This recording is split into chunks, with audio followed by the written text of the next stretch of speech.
کہ انسان کا دماغ اللہ ایسا بنا دے کہ جتنی تکلیف ہوئی وہ اس کو یاد رہے اتنی انٹینسٹی کے ساتھ، اور پھر اس کے اوپر ایک اور تکلیف، اس کی اذیت، پھر اس کے اوپر ایک اور تکلیف، یعنی پچھلی تکلیف کو بھولے نا، اس کو اسی شدت سے محسوس کرتا رہے، اور پھر اس کے اوپر ایک اور اذیت، پھر اس کے اوپر ایک اور اذیت. تو سوچیں کہ وہ تو اضافے پہ اضافہ ہوگا نا. اور اللہ تعالیٰ چاہے تو کیا مشکل ہے اللہ کے لیے کہ اللہ انسان کے برین کو ایسا بنا دے. انسان کا دماغ کتنا استعمال ہوتا ہے دنیا میں. شاید آئنسٹائن کے لیے میرا خیال ہے کہتے ہیں کہ اس نے شاید 11% استعمال کیا تھا، کہ اللہ جانے، ایسے ہی کچھ فگر بتاتے ہیں. عام انسان جو ہے وہ 5% اپنا دماغ استعمال کرتا ہے پوری زندگی میں. باقی 95% دماغ کا کیا کام ہے؟ باقی 95% دماغ تو ہم استعمال ہی نہیں کرتے. اللہ تعالیٰ نے کوئی چیز فالتو تو نہیں بنائی. ایسا محسوس ہوتا ہے، اللہ خود بہتر جانتا ہے، لیکن شاید خیال یہ آتا ہے کہ ہو سکتا ہے کہ قیامت کے دن کے لیے اللہ نے اس دماغ کو بنایا ہو کہ اس دن اس کو بھرپور استعمال کیا جائے گا، پوری فل کیپیسٹی سے دماغ جو ہے محسوس کر سکے گا، اور اس کی حس اتنی تیز ہو جائے گی، اور پھر وہ عذاب کی شدت کو محسوس کرے گا. ایک ایک نرو، ایک ایک فائبر، ایک ایک چیز جو عذاب کو چکھ رہی ہوگی، وہ دماغ اس کو پوری طرح سے پروسیس کر رہا ہوگا، اور اس کی انٹینسٹی میں اور اس کی سختی میں تو سوچیں پہ کتنا اضافہ ہوگا. تو یہ ہے دراصل اللہ کی مہربانی کے ذکر کہ یاد دلا دیتا ہے ہم کو کہ دیکھو قیامت کو مت بھولنا. یہ دنیا تو اچھی بری سبھی کی گزر جاتی ہے. جو دنیاوی طور پہ ناکام ہوئے، نوح علیہ السلام، وہ بھی چلے گئے. جو دنیاوی طور پہ کامیاب ہوئے وہ بھی چلے گئے. تو دنیا کیا ہے؟ اتنی عارضی. اللہ کو راضی رکھو، اللہ کو راضی رکھو، اللہ سے اپنا معاملہ درست رکھو. وَأَنَّ الْمَسَاجِدَ لِلَّهِ فَلَا تَدْعُوا مَعَ اللَّهِ أَحَدًا، اور یہ کہ مسجدیں اللہ کے لیے ہیں، لہٰذا ان میں اللہ کے ساتھ کسی اور کو مت پکارنا. اب یہاں سے پھر جنوں کا قول شروع ہو رہا ہے. ایک خیال یہ ہے، اور ایک خیال یہ ہے کہ نہیں، یہاں سے بھی اللہ تعالیٰ ہی کا بیان ہے. لیکن مضمون پہ غور کریں تو لگتا ہے جیسے اللہ ہی کا بیان ہے جو کہ کنٹینیو ہو رہا ہے، کہ مسجدیں اللہ کے لیے ہیں، اللہ کے ساتھ وہاں کسی کو نہ پکارنا. مسجد کی جمع مساجد، لفظی مطلب ہوتا ہے سجدہ کرنے کی جگہ. مسجدوں میں صرف اللہ کی عبادت ہونی چاہیے. اب وہ تو پھر الگ ہی مضمون چل پڑے گا کہ مسجد کے کیا آداب ہیں اور کیا شرائط ہیں. مسجد میں فضول باتیں کرنا، فالتو باتیں کرنا، خرید و فروخت کرنا، اعلانات کروانا، تلاش گمشدگی کے اعلان کروانا، یہ تمام چیزیں انتہائی ناپسندیدہ ہیں. مسجدیں اللہ کی یاد کے لیے بنائی گئی ہیں، اور ہر وہ جگہ سمجھیے کہ مسجد ہی ہے جہاں انسان اللہ کو یاد کرنے بیٹھے. لیکن بہرحال مسلمانوں کی خاص عبادت کی جگہ کو اصطلاح میں مسجد کہا جاتا ہے، ٹرمینالوجی یہی ہے. تو ایک تو مسجد کو اسی معنوں میں لیا گیا جس میں کہ ہم مسجد کہتے ہیں، ماسک، اور ایک اور معنی بھی لیے گئے ہیں مسجد سے. مسجد کا لفظی مطلب ہوتا ہے سجدہ کرنے کی جگہ، مفعول کے وزن پر ہے، جیسے مشرق، مغرب، اسی طرح مسجد. تو سجدہ صرف اللہ کے لیے ہونا چاہیے، صرف اللہ کا نام سجدے میں لیا جائے.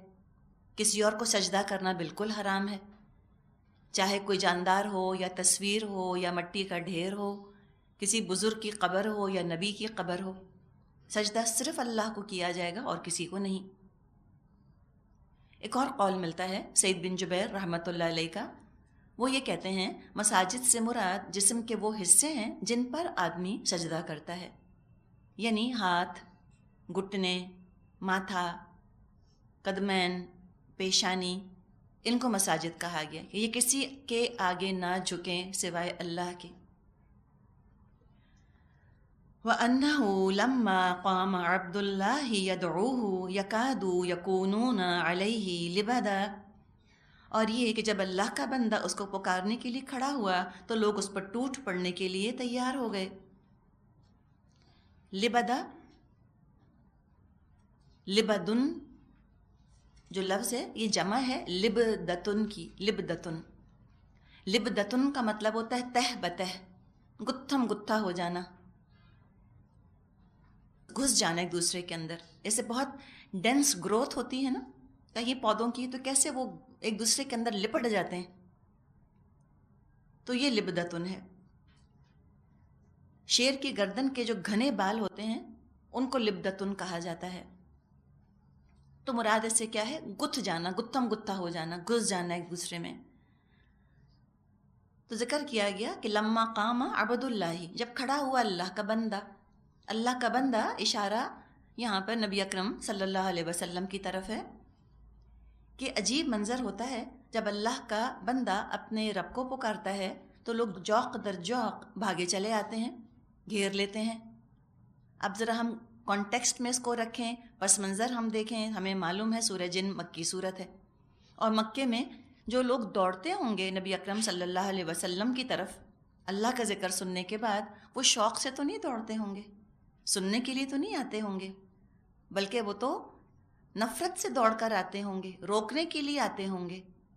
تو حیرت اور غصے سے دوڑا کرتے تھے نبی اکرم صلی اللہ علیہ وسلم کی طرف. کادو یکونون علیہ لبدا، بس نہیں چلتا کہ وہ پل پڑے نبی اکرم صلی اللہ علیہ وسلم پر.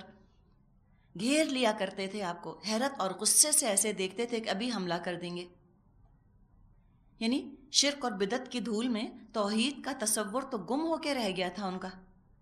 گمراہی سے خوب واقف، گمراہی سے خوب اپنائیت، اور ہدایت ان کے لیے عجوبہ اور اجنبی چیز بن گئی تھی. کوئی حق بتائے تو ایسے حیران ہو کر اس کو دیکھتے ہیں، ایسی آنکھوں کے اندر اور چہرے کے اوپر نفرت آ جاتی ہے، ایسی اجنبیت چھا جاتی ہے جیسے کہ حق پہچان ہی نہیں رہے، اور گمراہی اور کفر اس کی خوب پہچان ہے. اب یہاں سے آگے جو رکوع شروع ہو رہا ہے، اس میں اللہ تعالیٰ اپنے محبوب ترین بندے کو، محبوب ترین ہستی کو، رسولوں کے سردار کو چند پیغامات دے رہا ہے.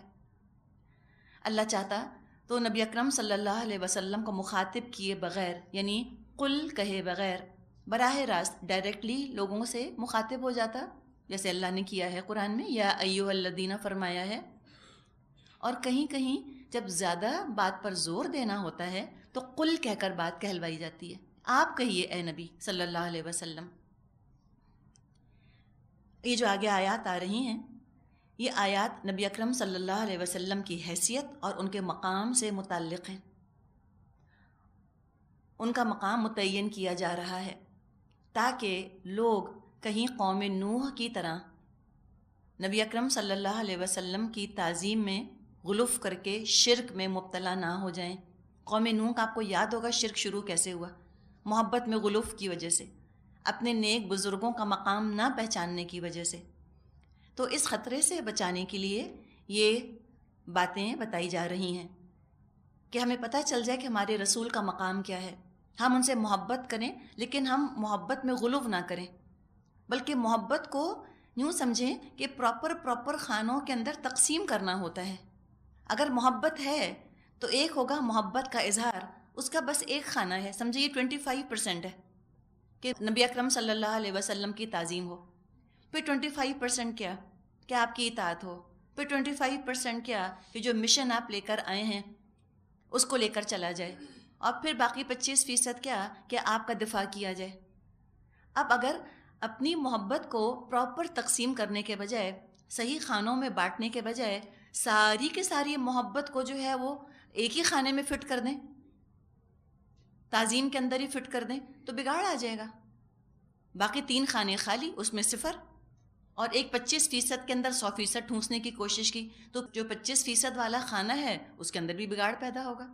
یہ آج ہم مسلمانوں کا حال ہو گیا ہے، اللہ ماشاء اللہ، سوائے چند کے صرف محبت کے اظہار کو کافی سمجھتے ہیں، اور اس میں غلوف در غلوف، ایگزیجریشن پہ ایگزیجریشنز، بگاڑ پہ بگاڑ ہے اس کے اندر.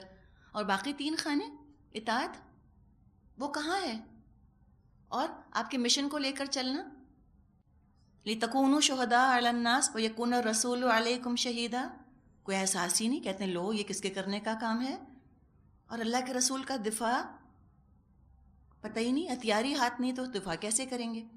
تو یہ تو پاس ہونے کا طریقہ نہیں ہوتا کہ 25 نمبر کے سوالات میں اتنا لکھا کہ کاپیوں کی کاپیاں بھر دیں، سارا وقت ایک سوال کرنے میں خرچ کر دیا، اور باقی 4-5 سوال ایسے کیسے رکھے رہ گئے، تو کیسے کوئی پاس ہوگا؟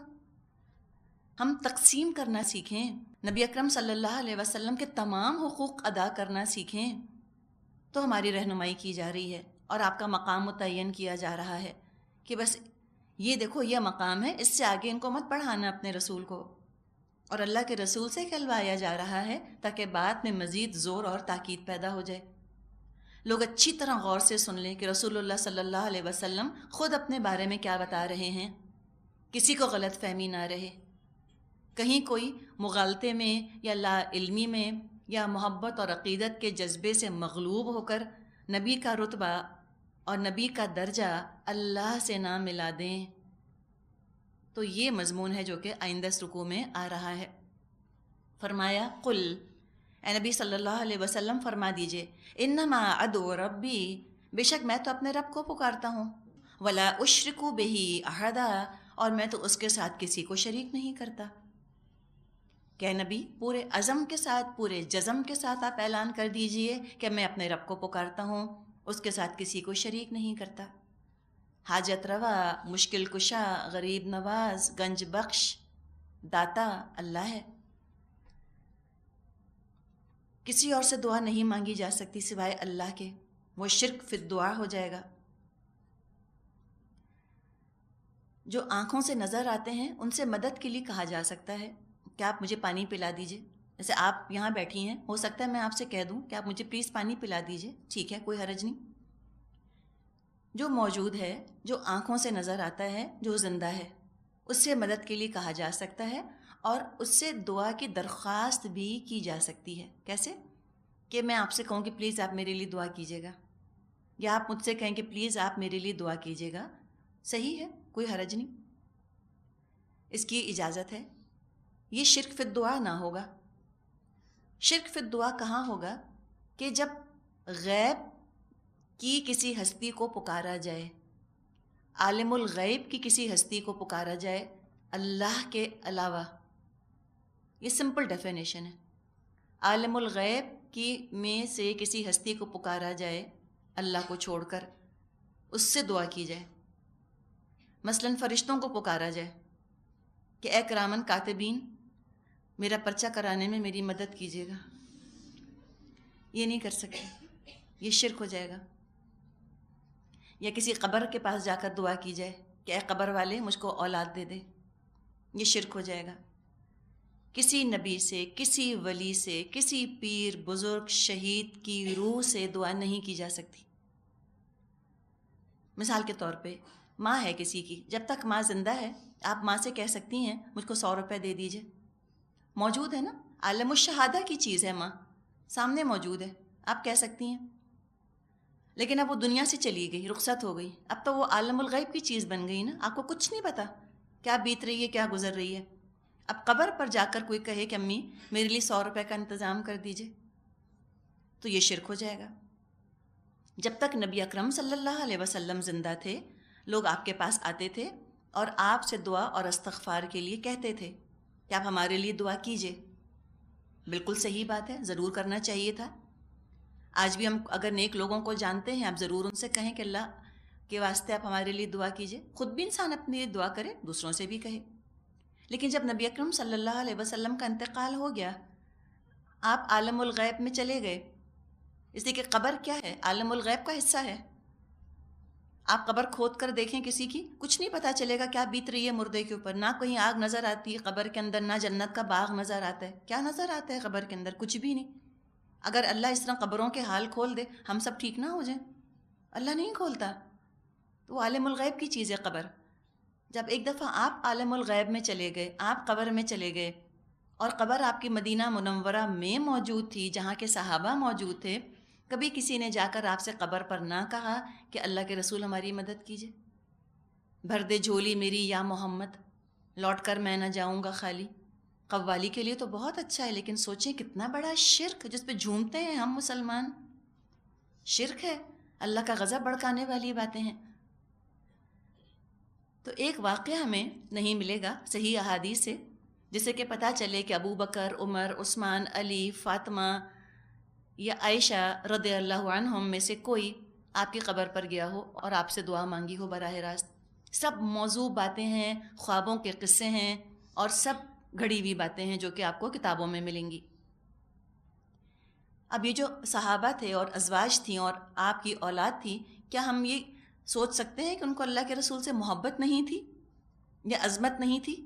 تھی، لیکن چینلائز ہوئی ہوئی تھی، بالکل پراپر تھی، بالکل صحیح، مناسب محبت تھی، جتنی اللہ نے کہی اتنی تھی، اس لیے کہ پوچھتے اللہ کو ہیں مسلمان اور اللہ کی اطاعت کرتے ہیں۔ اللہ نے بتا دیا کہ میرے رسول کا یہ مقام ہے، ہماری مجال نہیں کہ ہم اللہ کو اوور رول کر کے اور رسول کا مقام خود سے معین کر لیں۔ تو یہاں تو خود نبی اکرم صلی اللہ علیہ وسلم فرما رہے ہیں، میں صرف اپنے رب کو پکارتا ہوں، اور آپ کی بے شمار دعائیں موجود ہیں، سب میں اللہم یا ربنا یا ربی فرمایا گیا۔ قرآن کے اندر انبیاء کی دعائیں ہیں، سب اللہم ربنا ربی اسی طرح شروع ہوتی ہیں۔ نبی اکرم صلی اللہ علیہ وسلم نے کبھی ابراہیم یا موسیٰ یا جبریل علیہ السلام کے وسیلے سے اللہ کو نہیں پکارا، اور نہ آپ سے پہلے کبھی کسی رسول نے یا نبی نے یہ کام کیا۔ تو جو اپنے پیارے رسول سے محبت کرے گا وہ ان کی بات مانے گا، وہ کہہ رہے ہیں ہم سے یہ بات، ان کا اتباع کرے گا جیسے کہ صحابہ نے اور اہل بیت نے کیا۔ اب ایک اور دوسری اہم بات کہلوائی جا رہی ہے، قل، اے نبی صلی اللہ علیہ وسلم فرما دیجئے، انی لا املک لکم ضرا ولا رشدا، میں تم لوگوں کے لیے نہ کسی نقصان کا اختیار رکھتا ہوں نہ کسی بھلائی کا۔ یہ بھی بتا دیں کہ آپ تقدیر کے مالک نہیں ہیں، آپ نے تقدیریں نہیں بنائیں، آپ اللہ کے فیصلوں میں شریک نہیں ہیں، بتا دیجئے۔ احد کے موقع پہ جب آپ کو زخم لگا تھا اور آپ کے بے اختیار زبان سے الفاظ نکل گئے تھے کہ اللہ تعالیٰ کیسے اس قوم کو ہدایت دے گا جو اپنے رسول کا چہرہ، اپنے نبی کا چہرہ خون سے رنگ دیتی ہے، فوراً وہی نازل ہو گئی تھی، لیس لک من الامر شیء، آپ کے لیے معاملے میں کچھ اختیار نہیں ہے، اللہ چاہے گا تو بخش بھی دے گا، اللہ چاہے گا تو نہیں بخشے گا۔ ہم یہ سمجھتے ہیں کہ اگر ہمیں نبی اکرم صلی اللہ علیہ وسلم کی واقعی تعظیم کرنی ہے تو پھر یہ ضرور ہم آپ کو اللہ کے فیصلوں میں شامل مانیں، اس کے بغیر تو ہم نے آپ کی عزت کا حقینہ ادا کیا، یہ شرک کر بیٹھے تعظیم کے نام پر۔ کلیئر قرآن کی آیات ہیں کہ انک لا تہدی من احببت، اے نبی آپ نہیں ہدایت دے سکتے اس کو جس سے کہ آپ محبت کرتے ہیں، ولکن اللہ یہدی من یشاء، بلکہ اللہ ہدایت دیتا ہے جس کو چاہتا ہے۔ تو آپ کسی کی بگڑی نہیں بنا سکتے، اپنی اولاد کو آپ مرنے سے نہ بچا سکے، کسی اور کی اولاد کو کیسے بچائیں گے؟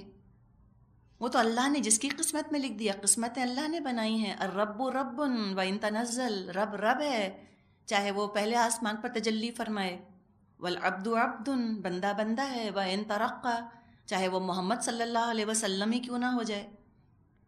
تو کوئی اختیار نہیں ہے نبی کو کہ وہ کسی کی بگڑی بنا دے۔ بے کسب کرم کیجئے سرکار مدینہ، یہ کوئی خاتون گاتی ہیں تو سب مسلمان جھومتے ہیں، کہتے ہیں واہ کیا اچھی نعت پڑی ہے۔ بے کسب کرم نہیں کر سکتے، کہا ہے لا املک لکم ضرا ولا رشدا۔ ہم جب فلموں کو اور قوالیوں کو دین بنائیں گے تو بتائیں پھر ہمارے ایمان کا کیا ٹھکانہ؟ کتنے بھی گمراہ ہوں، کیا حیرت کی بات ہے، جیسے آج بھٹک رہے ہیں، اللہ کی طرف سے مار پڑ رہی ہے۔ اللہ ہمیں جگائے اور ہمیں ہوش آئے کہ ہم شرک چھوڑیں محبت کے نام پہ۔ پھر آگے فرمایا، مزید تاکید کی گئی، قل، اے نبی صلی اللہ علیہ وسلم فرما دیجئے، انی لن یجیرنی من اللہ احد، کہو مجھ کو اللہ کی گرفت سے کوئی نہیں بچا سکتا۔ اگر کوئی آج یہ بات کہے تو لوگ اس پہ گستاخ رسول کا لیبل فٹ کر دیں۔ اللہ فرما رہا ہے کہ اے نبی آپ ان کو بتا دیجئے کہ انی لن یجیرنی من اللہ احد، اللہ کی گرفت سے مجھے کوئی نہیں بچا سکتا۔ وہ جو کہہ دیا کہ اللہ جو پکڑے تو چھڑا لے، محمد کا پکڑا چھڑا کوئی نہیں سکتا، نعوذ باللہ۔ کیا باتیں ہیں جو ہم کرتے ہیں۔ اور وَلَنْ أَجِدَ مِن دُونِهِ مُلْتَحَدًا، اور اس کے دامن کے سوا کوئی جائے پناہ میں نہیں پا سکتا۔ لا ملجا منکا ولا ماوا الا الیک، یہ آپ دعا کرتے تھے کہ اللہ تجھ سے بچنے کی کوئی جگہ، کوئی پناہ گاہ کہیں نہیں سوائے اس کے کہ تیرے ہی پاس۔ اللہ سے کوئی نہیں چھڑا سکتا، اور نبی اکرم صلی اللہ علیہ وسلم جب نہیں چھڑا سکتے تو کون ایسا ولی اللہ ہے جو اللہ سے چھڑا لے گا؟ اور کیا کیا ہمارے ہاں اولیاء کی کرامات کے قصے مشہور ہیں کہ ایک عورت آئی، اور معین الدین چشتی کا ذکر ہے کہ ان کے پاس ایک عورت آئی روتی پیٹتی کہ میرا بچہ مر گیا، میں کچھ نہیں جانتی، آپ زندہ کرائیں اس کو۔ انہوں نے کہا کہ میں تو نہیں زندہ کرا سکتا۔ کہتی نہیں، میں نہیں جانتی، بس آپ تو ولی اللہ ہیں، آپ کر سکتے ہیں۔ تو وہ پورا قصہ لکھتے ہیں۔ وہ گئے اور جو موت کا فرشتہ ہے وہ روحیں لے کے جا رہا تھا، انہوں نے تھیلا اس سے لیا، اس لڑکے کی روح نکالی اور اس کو لوٹا دیا، اور وہ کچھ نہ کر سکا۔ اللہ کا نمائندہ، اللہ کا فرشتہ، اس نے شکایت کی اللہ سے جا کے، تو اللہ نے کہا چپ رہو، اگر وہ پورے کا پورا تھیلا لے جاتے تو میں کیا کر لیتا۔ نعوذ باللہ۔ آپ انتہا دیکھیں نا، تو جس کا عقیدہ ایسی باتوں پہ بن چکا ہو، جس قوم کا، وہ کیوں آخر پریشان ہوگی عمل کے لیے؟ وہ کیوں نماز پڑھے گی؟ وہ کیوں نہیں جائے گی مزاروں پر؟ تو آج دیکھ لیں آپ، مسجدوں میں کتنے جاتے ہیں اور مزاروں پہ کتنے جاتے ہیں، ہمیں اندازہ ہو جائے گا اللہ سے کتنے لوگ مانگتے ہیں اور مزاروں سے کتنے مانگتے ہیں، مٹی کے ڈھیروں سے۔ اور یہاں پہ اللہ کے رسول سے کہلوایا جا رہا ہے کہ کوئی نہیں بچا سکتا اللہ سے، اللہ ہی کی طرف پناہ حاصل کرنی ہے۔ الا بلاغا من اللہ ورسالاتہ، میرا کام اس کے سوا کچھ نہیں کہ اللہ کی بات اور اس کے پیغامات پہنچا دوں۔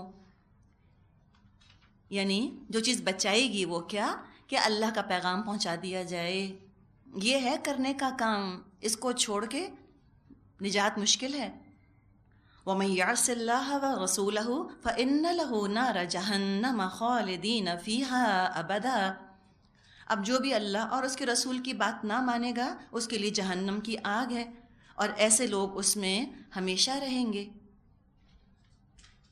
جو توحید کی دعوت قبول نہ کرے، کفر پہ شرک پر اڑا رہے، اس کی سزا تو ابدی جہنم ہے۔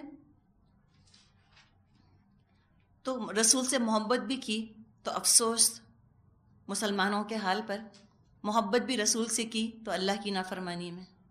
تو کیا نیکی کی؟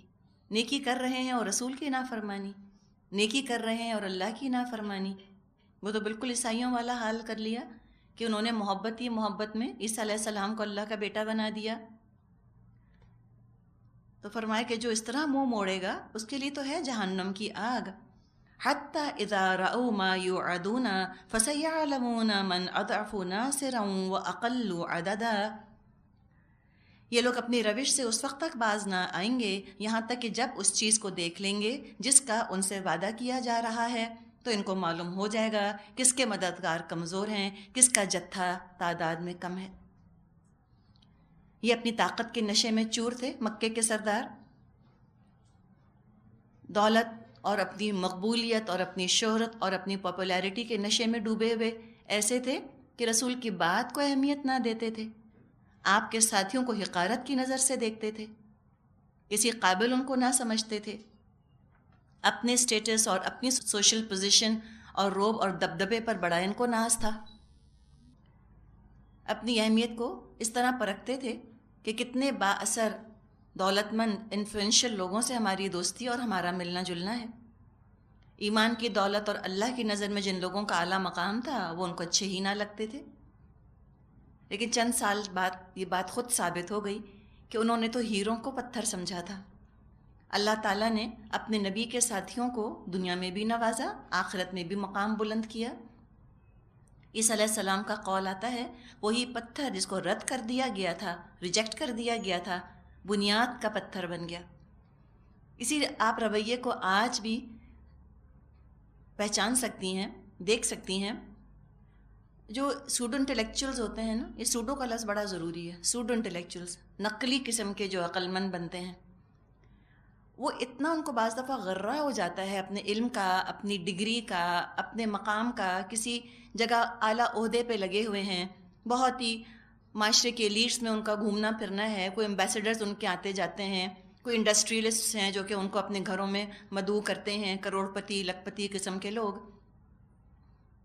ان کے سامنے کبھی دین کی بات کی جائے، کہتے ہیں یہ جاہل مولوی، بات یوں کرتے ہیں یہ جاہل مولوی۔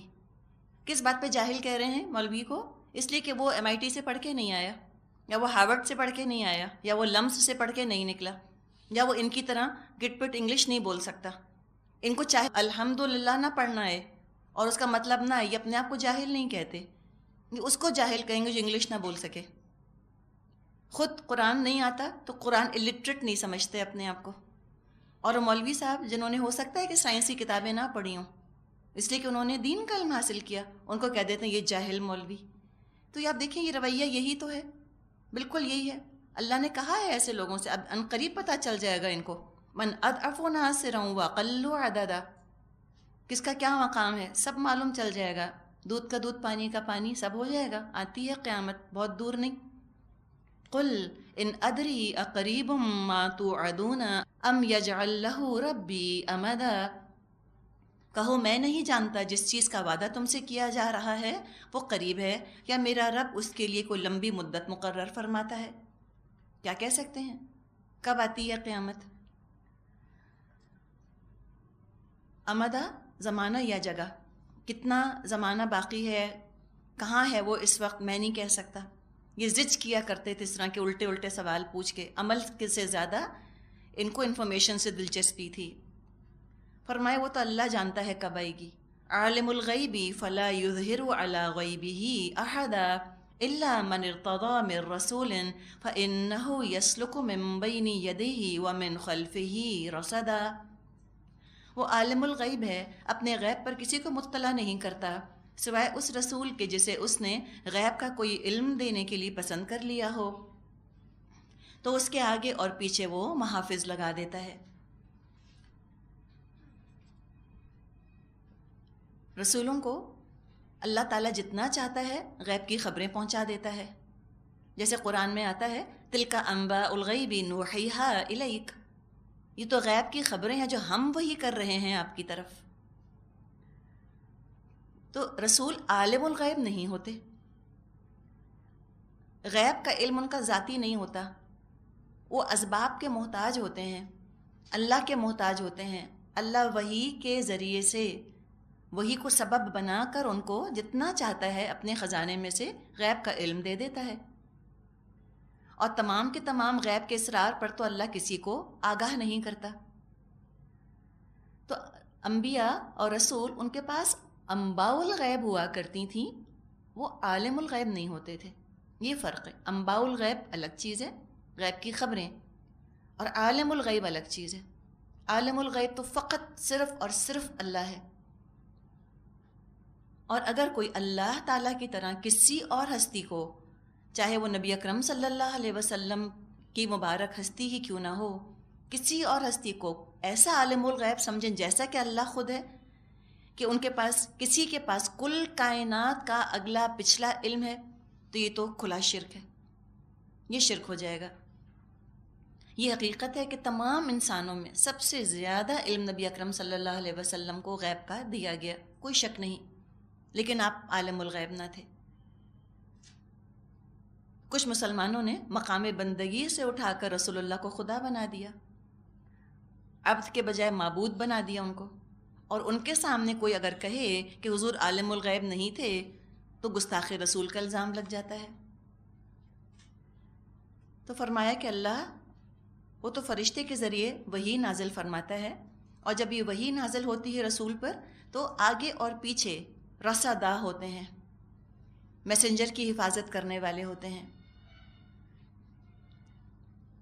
قرآن میں آیا ہے واللہ یعصمک من الناس، اے نبی اللہ آپ کو بچائے گا لوگوں کے شر سے.